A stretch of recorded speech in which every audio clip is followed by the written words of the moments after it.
За владата нема ништо спорно што во предизборје, кога 600.000 граѓани живеат со 150 денари на ден, возниот парк на Илинденска ќе добие нови 45 лимузини, за кои ќе се потрошат 1,6 милиони евра.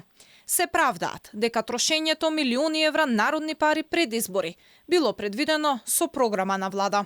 Тоа е во среднорочниот план, се знае на колку километри се менуваат службените возила и не се набавуваат сега, они мислам дека би требало во ноември да бидат набавени, кога реално ќе се случи реализацијата, но бидејќи е во редовниот план за набавки, е во програмите, независно на изборниот процес, државата и институциите функционираат. Инаку скандалозната набавка која предизвика револт кај граѓаните предвидува возилата да бидат дизел од минимум 2000 сантиметри кубна моторна зафатнина со црна или металик боја, автоматик со минимум 7 брзини, сензори за паркирање и 6 воздушни перничиња. Иако возилата нема да останат во сопственост на државата, според Битики, лизингот бил најисплатлив.